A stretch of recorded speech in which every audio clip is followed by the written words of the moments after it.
You're such an asshole. Hey everybody, the old captain here. We have a question about diet and exercise. No, we have a question about motorcycles. So, anyway. Oh shit, I put my... wonder if this will work with the mouse. Not well. If you're wondering, hey, can I use a mouse with motorcycle gloves? The answer is no. Alright, this guy writes. The old man writes. Tom Likas listener, fellow P1, messaging you for some digging deeper to become less pussified and more manly. I got a motorcycle license some time ago, but I never went through with getting the cycle. During my training class, I fell a few times, and that might have frightened it out of me. You think? I'm kind of surprised you got a motorcycle license if you fell with the training. But I'm also thinking that the ultimate freedom is to own a motorcycle that I can take out anywhere and just get the fuck away. But yet, I'm so afraid. How do I get rid of this fear and become a real fucking man? Okay. Being afraid of death is not being a pussy. Okay, riding a motorcycle is inherently more risky than driving a truck. And if you've fallen, that's a pretty good instinctual instincts you have there of like, I might be afraid of riding a motorcycle if you fell.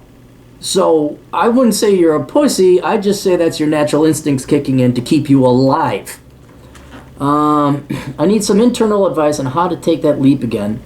I was younger when I got the M1. My friend has now 9 years more experience than me when we got our training done at the same time. Is this something that deep down inside someone's personality, or can anyone learn to love riding a bike? Thanks, Teach. I gotta take my hand off again. So then I asked a couple questions. He gave me a little more information.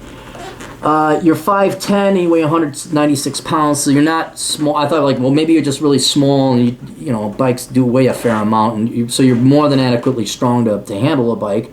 You had some vestibular-related issues, and then you fucking made me look up vocabulary words. That means ear problems, which could throw you off in balance, which may have contributed to my fear. I also feel that the vestibular issues are long past me, and that's why I'm ready to move forward.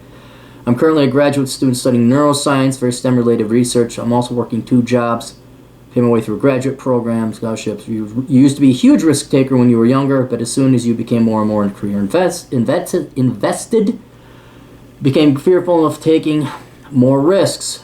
Do not want to take risks because of how hard you had worked. Yeah, these are all logical things. I want to become my own man, own a gun, ride motorcycles, smoke cigars, and completely go free, etc. But there's something holding me back. Okay. Here's what I would do. One, I would eliminate, you could smoke guns, you could shoot guns and smoke cigars. You can lift weights. You could be manly without riding a motorcycle, okay?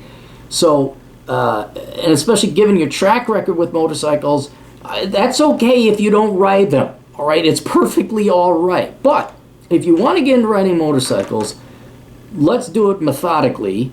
Let's do it smart, okay? So what I'd recommend you do is if I was a very avid cyclist before I even got into motorcycles, and I could bike 100 miles in a day and all this other stuff. So it's kind of like training wheels for a motorcycle. Go and bike a lot, all right? If you have a bike, bike to work, bike here, bike there.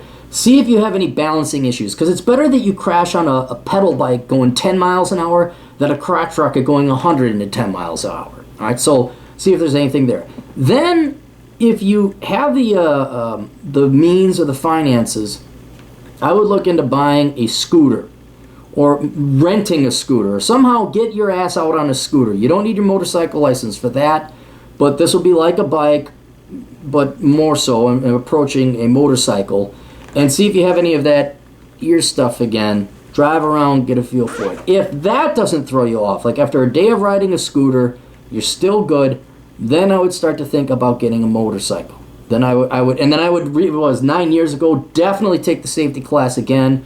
See if you're doing all right. See if you tip it over. But man, if you take the safety class again and you tip over your bike, don't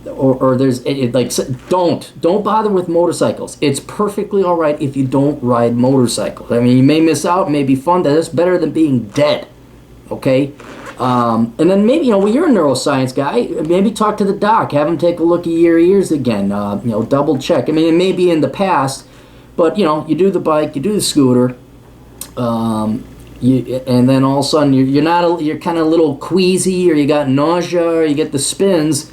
yeah, go talk to the doc, man. That could be your ear, and unfortunately, you may have to accept the fact there may be something medically wrong with you that prohibits you from driving a motorcycle. And I know as much as you want to ride it, you don't want to be dead, and even worse, you don't want to like accidentally kill somebody or multiple people because you passed out or had vertigo while you're going down an interstate. So yeah, just step by step. If you're okay with pedal biking, jump right to the scooter. Try the scooter, see if that works, and then. But yeah, man, if you're all okay and you take the safety course again and there's no problems, you get good aces. Go have fun, join the crew. But yeah, man, don't push it and risk yourself getting killed just because it's pretty cool. It looks, not only does it look pretty cool, it is really fucking cool to ride a motorcycle. So best of luck to you. Toodles.